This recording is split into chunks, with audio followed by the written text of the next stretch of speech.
Should you invest in dividends or real estate rental income to retire early and achieve financial freedom? Let's be honest, retiring early sounds fantastic, but it takes some serious financial planning on what to invest in that will enable you to live comfortably in your retirement years. Dividend-paying stocks and rental income being the most advocated asset classes in achieving retirement early, let's look at their potential.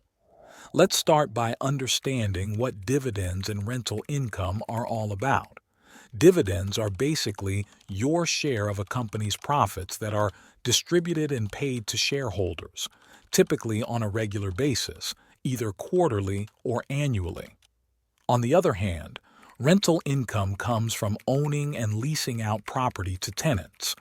Both can be lucrative sources of passive income, but which one is better suited for your early retirement goals? Let's find out.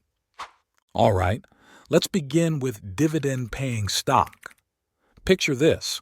You're investing in dividend-paying stocks, and every quarter or so, you receive a nice chunk of change deposited right into your account. Sounds pretty sweet, doesn't it? It's like being a silent partner in a business, reaping the rewards without having to lift a finger. But there's more to it than just sitting back and watching the money roll in. Before you start counting your dividends, you need to know some important factors to consider when investing in dividend-paying stocks. First off, dividends aren't guaranteed. While many companies strive to maintain or even increase their dividend payments year after year, economic downturns or company-specific issues can lead to dividend cuts or suspensions, and that's why it's crucial to do your research and invest in solid, financially stable companies with a track record of consistent dividend payments. 2. Taxes. Yes, even your dividend income isn't safe from the taxman's grasp. Dividends are typically taxed at a lower rate than regular income, thanks to favorable tax treatment for qualified dividends. However, the exact rate you'll pay depends on your income tax bracket. For most investors, qualified dividends are taxed at either 0%, 15%, or 20% depending on their taxable income. To understand how this works, let's go through the numbers. Say you've invested $100,000 in dividend-paying stocks with an average yield of 3%. That means you'd be earning $3,000 annually in dividends. Not bad, right? But keep in mind that this $3,000 isn't all yours to keep. Depending on your tax bracket, you could end up owing Uncle Sam a portion of your dividend income. For instance, if you're in the 22% tax bracket, you'd owe $450 in taxes on that $3,000 of dividend income, as your dividend will be taxed at 15%. That leaves you with $2,550 in after-tax income, and if you're in a higher tax bracket, say 37%, then you'd owe $600 in taxes as your dividend will be taxed at 20%, leaving you with take-home dividends pay of $2,400. Despite the tax implications, as all investments are taxed, dividend income can still be a valuable source of passive income, especially when reinvested over time to benefit from the power of compounding. What I am saying is that dividend investing is a good investment, just that it doesn't have tax deductions or benefits like investing in the real estate that we are going to discuss. Plus, dividends offer liquidity, meaning you can access your investment income whenever you need it without having to sell off your shares.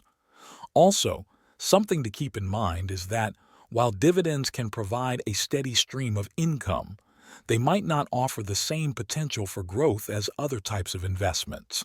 Sure, some companies increase their dividends over time, but it's not guaranteed.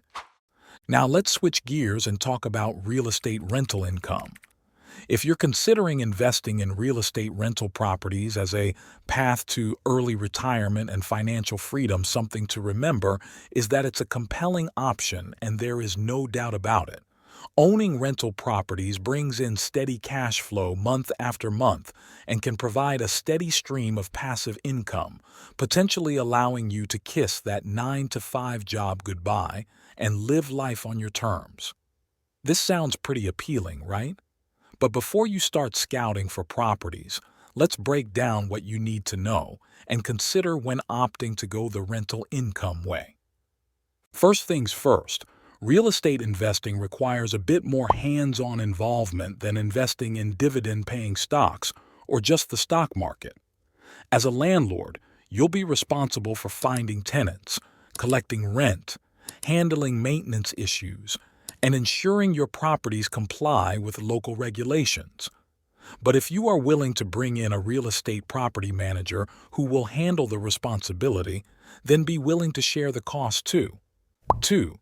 Rental income can be incredibly tax efficient. Thanks to deductions like mortgage interest, property taxes, and depreciation, you could end up paying significantly less in taxes on your rental income compared to other types of investment income. Plus, if you hold on to your properties for the long term, you could benefit from appreciation, potentially growing your wealth even further. To understand how this works, let's crunch some numbers. Say you buy a rental property for $200,000 and rent it out for $1,500 per month. After accounting for expenses like maintenance, property management fees, insurance, and taxes, let's say you're left with $1,000 per month in net rental income. Over the course of a year, that adds up to $12,000 in passive income from just one rental property. And the best part? A portion of that income could be tax-free thanks to deductions and depreciation. That means you get to keep more of your hard-earned money in your pocket rather than handing it over to the IRS. To illustrate the tax benefit rental income gets, let's go through the numbers some more. Assuming you're in the 22% tax bracket, you'd owe $2,640 in taxes on that $12,000 of rental income.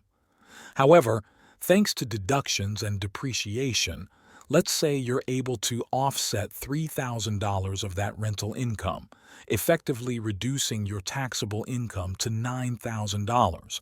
That means you'd owe $1,980 in taxes, leaving you with $10,020 in after-tax income from your rental property. And the beauty of real estate investing. Not only are you generating passive income, but you're also building equity in your properties over time. As property values appreciate and you pay down your mortgage, your net worth grows, potentially increasing your wealth significantly over the long term. Of course, real estate investing isn't without its risks. Property values can fluctuate, tenants can be unpredictable, and unexpected expenses can eat into your profits. It's essential to do your due diligence, invest in desirable locations, and maintain a financial buffer to weather any storms that may arise. So, knowing all this, which path is better for achieving early retirement and financial freedom? Well, when considering which path is best for early retirement, it ultimately boils down to personal preferences, risk tolerance, and financial goals. Both dividends and real estate rental income offer unique advantages and considerations. Dividends offer a hands-off approach with relatively stable income, providing liquidity, diversification, and the potential for a steady stream of income without the headaches of property management or the hands-on involvement required in real estate investing.